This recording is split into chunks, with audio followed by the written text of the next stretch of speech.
మనం జూడొచ్చు. ఏదైతే కాంగ్రెస్ పార్టీ ఇచ్చిన 6 గ్యారంటీలలో ఒకటి పట్టుకొని ప్రతిపక్షాలు అడుగుతున్నారు ఊకే. కళ్యాణ లక్ష్మితో పాటు తులం బంగారం ఎక్కడ బోయింది అని జెప్పేసి. మీరిచ్చిర్రా? మీరు సక్కగా ఇచ్చిర్రా? కళ్యాణ లక్ష్మి ఎంతమందికి పోయింది? దళిత బంధు దళితులకు పోయిందా? లేదంటే ఎమ్మెల్యేలకి సంబంధించి బినామీలకు పోయిందా? వాళ్ళ అనుచరులకు పోయిందా? దళిత బంధు సక్కగా ఇచ్చిర్రా ఎవరికన్నా? దళితులు లబ్ధి పొందిర్రా మీ వల్ల? ఆ!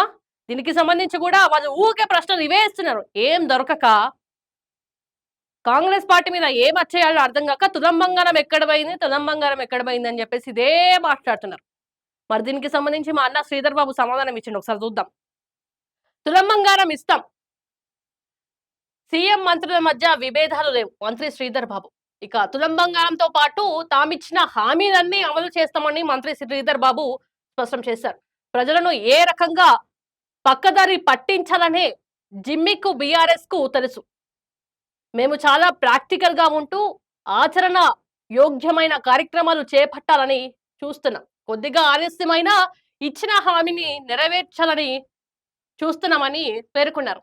ఆయన మంచిగా చెప్తున్నాడు. కరెక్ట్‌గా చెప్తున్నాడు. మాకు జిమ్మిక్కులు చేయడం రాదు బీఆర్ఎస్ ఓళ్ళలాగా. బీఆర్ఎస్ ఓళ్ళు ఇచ్చిన హామీలు ఏం జేషిర్రు? ఏం జేషిర్రు ఇచ్చిన హామీలు? ఒక్కళ్ళకన్నా పోయినాయా? సక్కగా పోయినాయా? నా దృష్టికి గూడా వచ్చినాయి. ఏదైతే దళిత బంధుకి సంబంధించి దళితులకు పోతలేవు. కనీసం దళితులు అక్కడ బొయ్యి అడిగినా గూడా పోండి అని జెప్పేసి ఎమ్మెల్యేలు బెదిరిస్తున్నారు. ఎవరైతే ఎమ్మెల్యేలకు డప్పు కొట్టేటోళ్ళు, ఎమ్మెల్యేకి సంబంధించి ఎన్నుకుండి వాళ్ళని జోకేటోళ్ళు వీళ్ళకే పోయినాయి గదా దళిత బంధులు.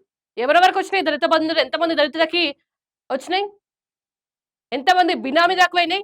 ఎంతమంది అనుచరులకు పోయింది? తీయండి లిస్ట్ తీయండి బయటికి. లిస్ట్ తీస్తే తెలుస్తది. మరిప్పుడు ఆయన చెప్తున్నాడు గదా! ఖచ్చితంగా. నిజంగా మీరొకసారి ఆలోచించండి.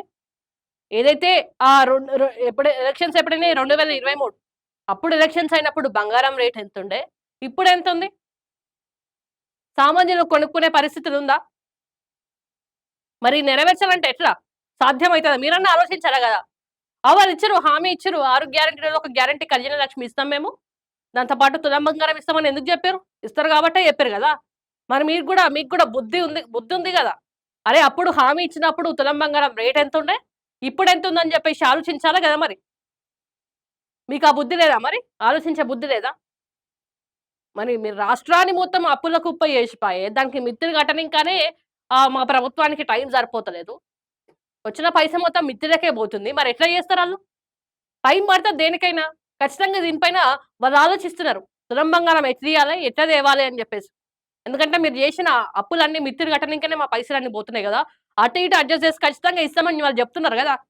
మరి దీనికి సంబంధించి మీరు ఎందుకో దాన్ని ఊకే కుచ్చుతున్నారు కాంట పెట్టి గుచ్చినట్టు? ఇస్తారు బరాబర్ ఇస్తారు.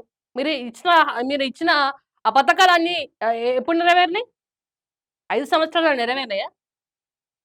5 సంవత్సరాలు అయిపోయినంక ఇంకో 5 సంవత్సరాలు ఎందుకు టైమ్ ఇచ్చిర్రు మీకు? అరే! 5 సంవత్సరాలలో నెరవేరలేదు గదా! ఇంకొంచెం టైమ్ ఇస్తే ఇంకా కొన్ని హామీలు నెరవేరుస్తారు అని జెప్పేసి మీకు అవకాశం ఇచ్చిర్రు ప్రజలు 10 సంవత్సరాలు. 5 సంవత్సరాలలో మీరేం పీకి పొడవలేరు. కాబట్టి వీళ్ళకి గూడా ఖచ్చితంగా టైం పడతది.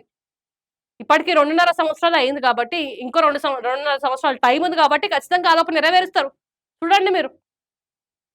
ఓ పెద్ద మీరు అన్ని హామీలు నెరవేర్చినట్టు, అన్ని పథకాలు అందరికి అమలు జేసినట్టు, డబుల్ బెడ్‌రూమ్ విషయం జూస్తున్నారు గదా! ఎవరన్నా ఉంటున్నారా సక్కగా? దీనికి సంబంధించి ఖచ్చితంగా గూడా శ్రీధర్ బాబు గారు సమాధానం జెప్పిర్రు. ఖచ్చితంగా మేమిస్తాం అని జెప్పేసి వాళ్ళు జెప్తున్నారు. కాకపోతే కొంచెం టైం పడతది సదురుకోవడానికి. అరే! కొత్తగా పెళ్లి చేసుకొని ఇంటికొచ్చిన పిల్లనే ఇప్పుడు నానా కష్టాలు పడుతుంది. టైం పడతది గదా! దేనికైనా గూడా. సదురుకోవాలి. అత్త కోడలు సెట్ గావాలి. మామ కోడలు సెట్ గావాలి. ఇంట్లో కుటుంబ సభ్యులతోటి, ఆడపడుచులతోటి ఇవన్నీ సెట్ జేసుకుంటే అయితది. వాళ్ళు గూడా టైం పడతది కాబట్టి ఖచ్చితంగా కళ్యాణ లక్ష్మితో పాటు తులం బంగారం గూడా ఇస్తాము. కాకపోతే కొంచెం టైం పడతదని జెప్పేసి వాళ్ళు క్లియర్‌గా చాలా క్లారిటీగా అంటున్నారు గాబట్టి బీఆర్ఎస్ పార్టీలో దీనికి సంబంధించి నోరు మూసుకుంటే మంచిది.